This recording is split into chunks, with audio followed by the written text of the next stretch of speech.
So we've just heard about how you're the man who's responsible for transport in London, or ought to be.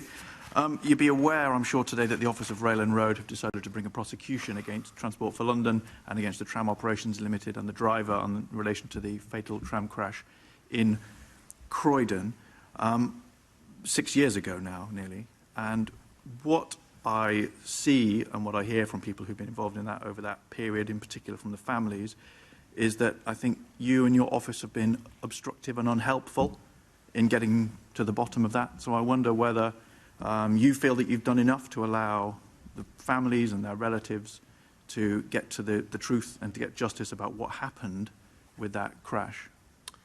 That's not what I've heard from the families in the area affected by Sandilands, and I've got to begin by saying that we obviously remember those who lost their lives as well as those who were injured. So one of the first things that I instructed TfL to do was to admit liability straight away so compensation could be paid speedily rather than wait for judgment before compensation, including interim payments to those families who needed support.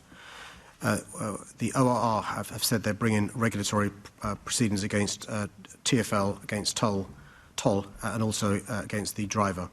I think some of the frustration from the families is the delay in the inquest, but also the driver not giving evidence. In relation to TfL, one of the other things we did is not simply make sure that the families had the support financially, but also had access to the Sarah Hope line, because many of the families are traumatised and grieving. If there are particular complaints that you have against TfL, I'm really happy to take them offline and address them.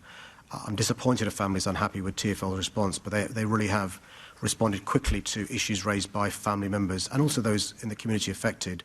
But if there are additional concerns, I'm more than happy to take them away. I don't think they're additional. I think they're long-standing questions that have been asked by Assembly members, obviously long before my time here, of multiple different parties, about what had gone on, about information that TfL or TOL appeared to have prior to the crash, about some of the problems that were the cause of the crash and were far less than forthcoming, I would say, quite obfuscating in terms of concealing that information until it eventually came to light. For example, some of it was not included in the original RAIB report because it was not given to RAIB. No, so all this was explored at the inquest. And, it wasn't explored in the inquest. The inquest refused to explore it. They said that RAIB had covered it. All this was explored at the inquest, and TfL disclosed all the documentations to the coroner. I appreciate, there are some activists who've got issues in relation to what was and wasn't disclosed. I think the Deputy Chair has also raised this issue in the past as a consequence of a briefing given to him by an activist. These issues have been looked into by TfL, were looked into by the coroner, and will indeed be looked into by the ORR, as indeed they were by the RAIB. But if there are additional concerns that you want to raise, I'm more than happy to take them away. Same Stonewall. Thank you, Deputy Chair. I'll leave it there. Is that a question, Deputy Chair, or just a comment? I think it was a comment. So do I.